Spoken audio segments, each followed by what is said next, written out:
Hello friends, welcome to చందమామ కథలు by RK. చందమామ కథల ప్రపంచంలోకి వెళ్ళిపోదామా? ఇప్పుడు చెప్పబోయే కథలలో మొదటి కథ వైద్యంలో లౌక్యం. ఈ కథను రాసిన వారు శ్రీమతి జొన్నలగడ్డ రత్న గారు. సుమేరుపురంలో విశ్వపతి అనే గొప్ప వైద్యుడు ఉండేవాడు. ఆయన దగ్గర అనంతుడు, నీలకంఠుడు అనే ఇద్దరు యువకులు శిష్యరికం చేస్తూ ఉండేవారు. అనంతుడు మంచి గ్రహణ ధారణ శక్తులు ఉన్నవాడు. చరకుడు, సుశ్రుతుడు లాంటి మహామేధావులు వైద్యశాస్త్రాల్లో రాసిందంతా కుక్క తిప్పుకోకుండా అప్పచెప్తూ విశ్వపతిని ఆశ్చర్యపరుస్తూ ఉండేవాడు. విశ్వపతి అతడి తెలివితేటలను మెచ్చుకుంటూ తనను మించిన గొప్ప వైద్యుడు కాగలడు అని అనుకునేవాడు. కానీ నీలకంఠుడు మాత్రం సామాన్యమైన తెలివితేటలు ఉన్నవాడు. అతడు గురువును అన్ని వేళలా అనుసరిస్తూ ఆయన రోగులను పరీక్షించే తీరును జాగ్రత్తగా గమనిస్తూ ఉండేవాడు. అతడికి వైద్యానికి సంబంధించిన 4 మెలకువలేవో వంట పడితే చాలని, ఏదో విధంగా పొట్ట పోషించుకోగలడని విశ్వపతి అతడి గురించి ఆటే పట్టించుకునేవాడు కాదు. కొంతకాలం అయ్యాక అనంతుడు, నీలకంఠుడు విశ్వపతి దగ్గర తమ చదువు పూర్తి చేసుకుని తమ స్వస్థలమైన స్వర్ణపురం సంస్థానం చేరుకుని అక్కడ విడివిడిగా వైద్య వృత్తి ప్రారంభించారు. కొన్నేళ్లు గడిచాక ఒకనాడు విశ్వపతిని సంప్రదించేందుకు దీర్ఘవ్యాధితో బాధపడుతున్న ధనికుడొకడు స్వర్ణపురం నుంచి వచ్చాడు. స్వర్ణపురం పేరు వింటూనే విశ్వపతికి తన శిష్యులైన అనంతుడు, నీలకంఠుడు గుర్తుకు వచ్చారు. విశ్వపతి ఆ ధనికుణ్ణి వాళ్ళ గురించి అడిగాడు. అందుకు ధనికుడు, అయ్యా, నీలకంఠుడు వైద్యుడుగా బాగా రాణిస్తున్నాడు. అతని పని 3 పువ్వులు 6 కాయలుగా ఉన్నది. అయితే అనంతుడికి మాత్రం వైద్య వృత్తి ఏమాత్రం అచ్చి రాలేదు. అతడు దాన్ని వదిలిపెట్టి తాతలు మిగిలిచిపోయిన పొలాలు దున్నుకుని బతకాలి అనే ఆలోచనలో ఉన్నాడు అని చెప్పాడు. ఇది విని విశ్వపతి చాలా ఆశ్చర్యపోయాడు. తాను గొప్ప వైద్యుడు కాగలడు అనుకున్న అనంతుడు ఎందువల్ల వైద్యుడిగా పేరు తెచ్చుకోలేకపోయాడో స్వయంగా తెలుసుకుందామని స్వర్ణపురానికి వెళ్ళాడు. విశ్వపతి అనంతుడి ఇల్లు చేరేసరికి అతని లోపల ఎవరో రోగితో మాట్లాడుతున్నాడు. విశ్వపతి లోపలికి పోక తలుపు పక్కనే నిలబడి వారి సంభాషణ వినసాగాడు. అనంతుడు రోగితో, నీకు వచ్చింది పెద్ద జబ్బేమీ కాదు, కాస్త జలుబు చేసింది అంతే. ఆ మాత్రానికే ప్రాణం పోతున్నట్టు హైరాణ పడటం దేనికి? చీటికడు పసుపు కొద్దిపాటి మంచి గంధంలో రంగరించి మొహానికి పులుముకుంటే సరిపోతుంది, వెళ్ళిరా అన్నాడు. అందుకు రోగి కోపంగా, ఈ సంగతి తెలుసుకోవడానికి మీ దాకా రావడం దేనికి? మా అవ్వని అడిగినా చెప్పి ఉండేది కదా అంటూ వెళ్ళిపోయాడు. రోగి వెళ్ళగానే విశ్వపతి లోపలికి వెళ్ళాడు. అనంతుడు ఆయనకు పాదాభివందనం చేశాడు. విశ్వపతి అతన్ని కౌగిలించుకుని కుశల ప్రశ్నలు వేయగా, అనంతుడు, గురువర్య, వైద్యం విషయంలో నేను చెప్పేదానిలోనూ చేసేదానిలోనూ నాకు తెలిసినంత వరకు ఎలాంటి లోపము లేదు.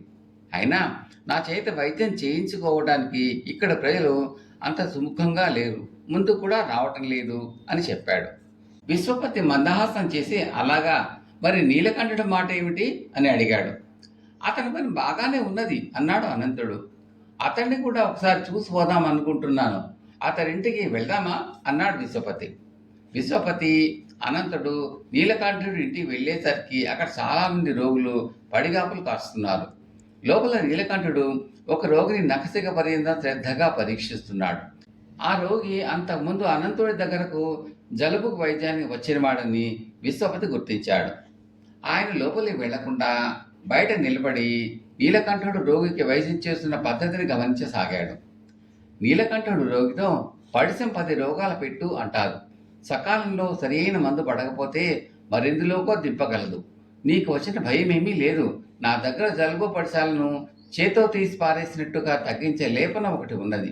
దాన్ని ఇప్పుడే నీ ముఖానికి పట్టిస్తాను, క్షణాల్లో తెరిపిన పడగలవు అంటూ సమీపంలో ఉన్న కల్మంలోంచి పచ్చగా ఉన్న లేపన ఒకటి తీసి రోగి ముఖాన్ని పూసి రుద్దసాగాడు. అప్పుడు విశ్వపతి అనంతుడితో మెల్లగా, చూసావా అనంత, ఏదో గొప్ప లేపనం అంటూ నీలకంఠుడు ఆ రోగికి పసుపు కొమ్మలు దంచి మంచుగంధంతో రంగరించి ఆ ముద్దను ముఖానికి పూస్తున్నాడు అన్నాడు. అంతేకాదు గురువర్య, జలుబు సామాన్యమైన రోగమని, దానికి శాస్త్రంలో ఖచ్చితమైన చికిత్స అంటూ లేదని తెలిసి కూడా నీలకంఠుడు అదేదో పెద్ద రోగం అంటూ చిలవలో పలవలో చేసి రోగికి చెప్పడం కూడా నాకు సమ్మతంగా కనిపించడం లేదు అన్నాడు అనంతుడు. నీలకంఠుడు చెప్పిన దాంట్లోనూ చేసిన దాంట్లోనూ ఒక వైద్యుడిగా నాకేమీ తప్పు కనిపించడం లేదు అన్నాడు. ఆ మాటలకు అనంతుడు ఆశ్చర్యపోయాడు.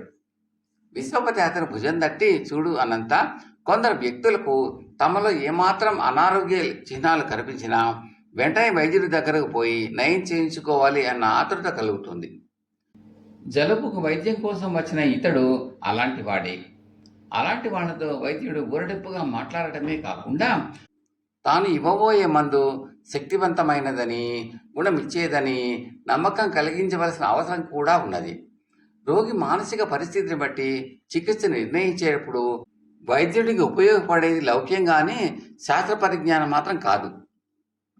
అందుచేతనే నీలకంఠుడితో పోల్చి చూస్తే వైద్యశాస్త్రంలో ఎంతో పరిజ్ఞానం ఉన్న నీకు ఇలాంటి లౌక్యం తెలియకపోవడం వల్లనే వృత్తిలో అతడి కన్నా నువ్వు ఎంతో వెనకబడి ఉన్నావు అన్నాడు. విశ్వపతి ఇంత చెప్పిన మీదట అనంతుడికి తనలో ఉన్న లోపం కొంతవరకు అర్థమైంది. తర్వాత ఇద్దరు లోపలికి వెళ్ళి నీలకంఠుడిని కలుసుకొని చాలా విషయాలు మాట్లాడుకున్నారు. విశ్వపతి తన శిష్యుల ఇళ్లలో ఒక్కొక్కళ్ళ ఇంట్లోనూ ఒక్కొక్క రోజు ఆతిథ్యం స్వీకరించి వెళ్ళిపోయాడు.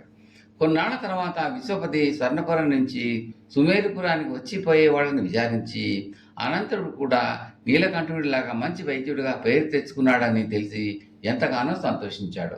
కథ సమాప్తం. తర్వాతి కథ నే పట్టిన కుందేటి మూడే కాళ్ళు. ఈ కథను రాసిన వారు శ్రీ వేణుగోపాల్ గారు, మద్రాస్.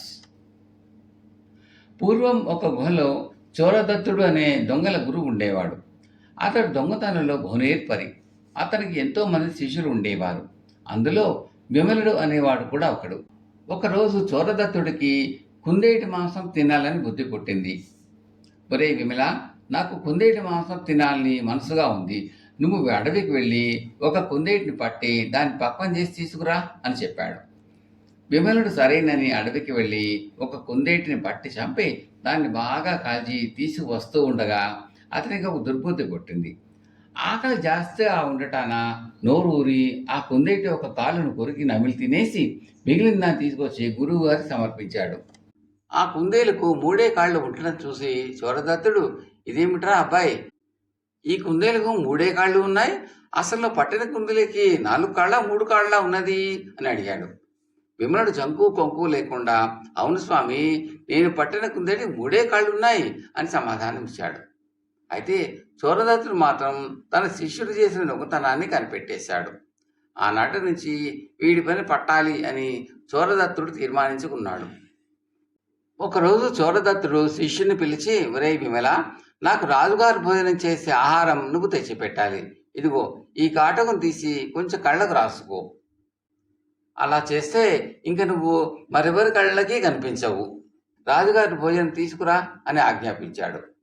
విమలుడు సంతోషంతో తనకు కూడా రాజుగారి భోజనం చిక్కుతుంది కదా అని సంకలు కొట్టుకుంటూ గురువుగారి ఆజ్ఞ ప్రకారం రెప్పలకు కాటక పూసుకుని రాజభవనం ప్రవేశించాడు. అక్కడ అప్పుడే రాజుగారి కోసం తయారైన భోజనాన్ని ఎవ్వరికీ తెలియకుండా చేత పట్టుకుని బయటికి వచ్చేశాడు. దారిలో వస్తూ రాజుగారి భోజనాన్ని కాస్త రుచి చూశాడు. భలే రుచిగా ఉండడం చేత సగభాగం తనే తినేసి మిగతా దాన్ని గురువు గారికి సమర్పించాడు. ఆనాటి నుంచి రోజు వాడు ఆ విధంగానే చేస్తూ వస్తున్నాడు. దొంగతన సంగతి రాజుగారికి తెలిసింది. వంట బ్రాహ్మణులను అడిగితే తమకి సంగతి ఏమీ తెలియదు అన్నారు. రాజుగారి కోపం మరింత ఎక్కువై సేవకుల్ని పిలిపించి, నా భోజనాన్ని దొంగిలిస్తున్న దొంగని ఎవరు పట్టిస్తారో వాడికి పెద్ద బహుమానం ఇస్తాము అని దండోరా వేయించమన్నాడు. అయితే దొంగను పట్టివ్వడానికి ఎవ్వరూ ముందుకు రాలేదు. చివరికి ఒకరోజు చోరదత్తుడు రాజుగారి దగ్గరకు వెళ్ళి, ప్రభు, ఆ దొంగను నేను పట్టిస్తాను. మీకు వండే ఈరోజు ఆహారంలో మిరప్పొడి, పులుపు, కారం అన్ని బాగా ఘాటుగా తగిలించండి. ఆ తర్వాత దొంగ సులభంగా చిక్కిపోతాడు అని చెప్పి వెళ్ళిపోయాడు. రాజుగారి ఆజ్ఞ ప్రకారం ఆనాటి వంటకాలన్నీ కారంగానే తయారైనాయి. విమలుడు మామూలు ప్రకారం ఆ రోజు కూడా వంటగదిలోకి వెళ్ళి రాజుగారి అన్నం సగం తిని మిగతా దాన్ని మూట కట్టే సమయానికి కూరల్లో ఉన్న కారపు ఘాటుకు అతని కళ్ళ వెంబడి నీళ్లు ధారలుగా కారసాగినాయి. దాంతో రెప్పలికి రాసుకున్న కాటుక కాస్త కొట్టుకుపోయింది. వెంటనే దొంగ బయటపడ్డాడు. అతన్ని చూసి సేవకులందరూ గట్టిగా పట్టుకుని రాజు దగ్గరికి లాక్కుని వెళ్ళారు. వాడి మీద రాజద్రోహం చేసిన నేరానికి వాడికి ఉరిశిక్ష విధించారు. ఈ లోపుగా ఈ సంగతి చోరదత్తుడు తెలిసి అక్కడికి పరిగెత్తుకుంటూ వచ్చాడు. ఇప్పటికైనా వాడు నిజం చెప్తాడు అనే నమ్మకంతో, ఒరే విమల, ఇప్పుడన్నా నిజం చెప్పు, నువ్వు పట్టిన కుందేటికి 3 కాళ్ళ 4 కాళ్ళ అని అడిగాడు. శిష్యుడు నిర్భయంగా, అవును స్వామి, నేను పట్టిన కుందేటి 3 కాళ్ళే అని అన్నాడు. ప్రాణం పోబోయే సమయంలో కూడా తన మాట నిలబెట్టుకున్నందుకు చోరదత్తుడు విమలుణ్ణి మెచ్చుకుని రాజుగారితో చెప్పి వాడి ఉరిశిక్ష నుంచి తప్పించాడు. చోరదత్తుడు మాత్రం తన శిష్యుడి చేత ఎలాగైనా నిజం పలికించాలని తీవ్ర ప్రయత్నం చేస్తూ ఉండేవాడు. దీని నిజం కనుక్కోమని చోరదత్తుని భార్యతో కూడా చెప్పి ఉంచాడు. ఒక పౌర్ణమి నాటి రాత్రి విమలుడు తన ఇంట్లో భార్యతో కూడా సరస సల్లాపాలు ఆడుతున్నాడు. ఆ సమయానికి చోరదత్తుడు శిష్యుడు ఇంటి వెనక పొంచి ఉండి వింటున్నాడు. విమలుడి భార్య మాటల సందర్భంలో తన భర్తతో, ఏమండి, ఆ చంద్రబింబంలో మధ్యలో ఏదో ఒక జంతువులాగా కనిపిస్తున్నదే, అదేమిటండి అని అడిగింది. అదా 4 కాళ్ల కుందేలు అన్నాడు విమలుడు. 4 కాళ్ల కుందేలు కాక 3 కాళ్ళు కూడా ఉంటాయా ఏమిటి అని అడిగింది ఆవిడ. సాధారణంగా అన్ని కుందేళ్లకి 4 కాళ్లే ఉంటాయి, కానీ నేను పట్టిన కుందేటికి మాత్రం 3 కాళ్ళు అన్నాడు విమలుడు. ఇంటి వెనక పొంచి ఉండి వింటున్న చోరదత్తుడు శిష్యుడి మాటలు విని ఆశ్చర్యపోయాడు. శిష్యుడు ఎంత కష్టంలో ఉన్నా, ఎంత సంతోషంలో ఉన్నా ఒక్కటే మాట మీద నిలబడి మాట్లాడుతున్నందుకు సంతోషం వేసింది. తనకు కావాల్సింది ఇటువంటి దొంగ శిష్యుడే కదా అనుకుని శిష్యుడి దగ్గరకు వచ్చి, విమల, మీ సంభాషణ అంతా ఇప్పుడే విన్నాను. నువ్వు చాలా సమర్థుడివి, అన్నమాట ఎప్పుడు నిలబెట్టుకుంటావు. అసలు దొంగతనానికి మొట్టమొదట నేర్చుకోవాల్సింది కూడా అదే. కాబట్టి ఇక మీద నువ్వే స్వతంత్రంగా దొంగతనం చేసుకుని సుఖంగా ఉండు అని చెప్పి దీవించి చోరదత్తుడు తన మామూలు గుహకి వెళ్ళిపోయాడు. కథ చెప్పిన వాళ్లకు చాటెడు బంగారం, విన్న వాళ్లకు వీసెడు బంగారమును. కథ సమాప్తం. తరువాతి కథ మాట పట్టింపు. ఈ కథను రాసిన వారు శ్రీ బి సత్యానందం గారు. కథలోకి వెళ్ళబోయే ముందు శ్రోతలకు మనవి, మీకు ఈ కంటెంట్ నచ్చితే లైక్ చేయండి, బంధుమిత్రులకు షేర్ చేయండి, సబ్స్క్రైబ్ చేసి గంట సింబల్లోకి ఆల్ కూడా నొక్కండి. ఇలా చేయడం వల్ల నేను పెట్టబోయే తదుపరి వీడియోలన్నీ కూడా మీరు చూసి ఆనందించవచ్చు. ఈ కథలపై మీ విలువైన అభిప్రాయాలను కామెంట్లో తప్పక పెట్టండి. చాలామంది చూస్తున్నారు కానీ కామెంట్లు పెట్టడం, లైక్ చేయడం లేదని దయచేసి సబ్ చేయండి. అది మాకు ఎంతో ప్రోత్సాహాన్ని ఇస్తుందండి. Thank you very much. ఇక కథలోకి వెళ్దామా? ఆనందపురం మహారాజుకు 4 భార్యలు, 4 అందగత్తెలే. అయితే ఒక్కొక్కరిలో ఒక్కొక్క ప్రత్యేకత ఉండేది. ఒక ఆమెకు జుట్టులో హెచ్చు అందం, 2వ ఆమెకు ముక్కు అందం, 3వ ఆమెకు కన్నులు అందం, 4వ ఆమెకు చెక్కిళ్ళు అందం. రాజుకు 4 భార్యల మీద సమానమైన ప్రీతి. 4 రాణులకు పిల్లలున్నారు. ఒకనాడు రాజు నేత్రసుందరి అయిన తన 3వ భార్యతో సహా మిద్దెపైన విహారం చేస్తూ ఉండగా దూరం నుంచి ఒక పక్షి ఎగురుతూ అటుకేసి రావడం కనిపించింది. రాజు ఆ పక్షికేసి పరీక్షగా చూడసాగాడు. ఆ కాకిని అంత పరీక్షగా చూస్తున్నారేమిటి అని నేత్రసుందరి ఆశ్చర్యంగా రాజును అడిగింది. అది కాకిలాగా లేదు, గరుడ పక్షి అయి ఉండాలి అన్నాడు రాజు. అది ముమ్మాటికి కాకే, గరుడ పక్షి కానే కాదు అన్నది రాణి రెట్టిస్తూ. గరుడ పక్షి ఇటుకేసే వస్తున్నది, త్వరలోనే తెలిసిపోతుంది కదా, తొందర ఎందుకు అన్నాడు రాజు. అది కాకి కాకపోతే నేను అరణ్యానికి పోతాను, కాకి అయితే మీరు పోతారా అని అన్నది రాణి. రాజు నవ్వి, అలాగే పోతాను అన్నాడు. కొంచెం సేపటికి పక్షి సమీపంలోకి వచ్చి కృష్ణ అని కేకవేసింది. అది గరుడ పక్షి. చూసావా, నువ్వు కావటానికి నేత్రసుందరివే, కానీ నీ దృష్టి అంత బాగా లేదు, తొందరపడి పందాలు వేయద్దిలాగా అంటూ రాజు మేడ దిగి కిందకు వెళ్ళిపోయాడు. అంతసేపు దూరాన కూర్చుని ఉన్న పెంపుడు చిలక ఎగురుతూ వచ్చి 3వ రాణి పందెం వేసి ఓడిపోయిందా అని అరుస్తూ ఎటో వెళ్ళిపోయింది. పందెం ఓడినందుకే అవమానంతో కుమిలిపోతున్న 3వ రాణికి చిలక మిగతా రాణులతో ఈ సంగతి చెప్పేస్తుందేమో అన్న అనుమానం కూడా పట్టుకుంది. అందుచేత ఆమె తన 2 ఏళ్ల వయసు గల కుమార్తెను తేజస్విని వదిలిపెట్టి ఆ రాత్రి తాను ఒంటరిగా ఎవరికీ చెప్పకుండా ఒక దాసీదాన్ని వెంట పెట్టుకుని అరణ్యాలకు వెళ్ళిపోయింది. మర్నాడు 3వ రాణి కనిపించకపోయేసరికి అంతఃపురంలో ఆందోళన బయలుదేరింది. రాజు ఒక్కడే జరిగింది ఊహించి తన 3వ భార్య పౌరుషాన్ని మెచ్చుకున్నాడు. ఆయన మిగిలిన వాళ్ళతో, మీరేమీ కంగారు పడకండి, నేత్రసుందరి త్వరలోనే తిరిగి వస్తుంది అన్నాడు. తన మూడో భార్య అరణ్యంలో ఎంతో కాలం ఉండలేదు అని ఆయన నమ్మకం. అయితే ఈ విషయంలో రాజు చాలా పొరపడ్డాడు. నేత్రసుందర అరణ్యంలో చాలా దూరం వెళ్ళి ఒక అడవి పల్లె చేరుకుని అక్కడ ఒక ముసలిదానికి కొంత ధనం ఇచ్చి ఆ ఇంటనే ఆశ్రయం ఏర్పాటు చేసుకున్నది. తాను దిక్కులేనిదానని ఆమె ఆ గ్రామంలో వారితోని చెప్పింది. మూడో రాణి ఇంటి నుంచి బయలుదేరేసరికే గర్భవతి. సకాలంలో ఆమెకు ఒక మగబిడ్డ కలిగాడు. వాటికి తేజసింహుడు అని పేరు పెట్టుకున్నది. తనకు తన బిడ్డకు వెంట వచ్చిన దాసీదే సమస్త ఉపచారాలు చేసేది. 5 ఏళ్లు గడిచాయి. ఇల్లు గల ముసలిది చనిపోయింది. ఆ ఇల్లు మూడో రాణి అయింది. తేజసింహుడు ఎదిగి వస్తున్నాడు. అతనికి 5 ఏళ్లు నిండగానే మూడో రాణి దాసీదాని తోడు ఇచ్చి నగరానికి పంపించి విద్యాభ్యాసానికి గాను గురుకులంలో చేర్పించింది. తేజసింహుడు గురువు వద్ద శ్రద్ధగా చదువుకుంటూ ఆట విడుపులకు తల్లి దగ్గరకు వచ్చిపోతూ ఉండేవాడు. అతనికి 13 ఏళ్లు నిండాయి. ఒకనాటి ఉదయం తేజసింహుడు నదికి స్నానానికి వెళ్ళేసరికి నదీ తీరాన 3 రంగుల రత్నం ఒకటి దొరికింది. అతను దాన్ని తీసుకువచ్చి తన గురువు గారికి సమర్పించాడు. అది రాజుల వద్ద ఉండదగిన రత్నమని, అటువంటిది తన వద్ద ఉంటే రాజుకు ఎలాగూ తెలిసిపోతుందని అనుకుని గురువుగారు దాన్ని తీసుకుపోయి రాజుగారికి కానుక ఇచ్చాడు. ఇది మీకు ఎలా దొరికింది అని రాజు గురువుని అడిగాడు. నా శిష్యుడు తేజసింహుడు స్నానానికి పోతే నదీ తీరాన దొరికిందట అని గురువు ఆయనకు చెప్పాడు. రాజుగారు గురువుకు 100 సువర్ణాలు ఇచ్చి మీ శిష్యుడు తేజసింహుడిని కూడా నా వద్దకు పంపండి, అతను కూడా బహుమానం పొందదగినవాడే అన్నాడు. రాజభవనంలో పెరుగుతున్న తేజస్విని ఇప్పుడు 16 ఏళ్ల పిల్ల. ఆమెకు వివాహం కావలసి ఉన్నది. ఈ త్రివర్ణ రత్నాన్ని ఉపయోగించి తేజస్వినికి మంచి చంద్రహారం తయారు చేయమని రాజు నగల వర్తకులకు పురమాయించాడు. ఈ లోపల గురువుగారు తన ఇంటికి వెళ్ళి తేజసింహుడితో నీకు దొరికిన రత్నాన్ని రాజుగారు మెచ్చుకున్నారు. ఆయన నేను చూస్తానని కూడా అన్నారు, పోదామా అన్నాడు. నేను అలా రాను. తన అనుమతి లేకుండా నన్ను ఎక్కడికి వెళ్ళొద్దని మా అమ్మ శాసించింది. ఆమె అనుమతి అయితేనే కానీ నేను రాజుగారి వద్దకు రాలేను అన్నాడు తేజసింహుడు. గురువుగారు రాజు వద్దకు వెళ్ళి ఆయనతో ఈ మాటే చెప్పాడు. తేజసింహుడి తల్లి అరణ్యంలో ఫలాని గ్రామంలో ఉంటున్నదని తెలిసి రాజు అక్కడికి తన భటులను పంపి తేజసింహుడి తల్లిని మీ అబ్బాయి రాజభవనం రావటానికి అనుమతించవలసింది అని అడిగించాడు.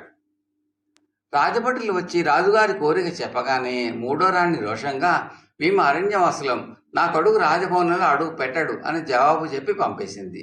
రాజభటులు వెళ్ళి రాజుకు ఈ సంగతి చెప్పి మహారాజా ఆవిడెవరో రాణివాస మనిషిలాగా ఉంది కానీ మామూలు మనిషిలాగా లేదు అన్నారు.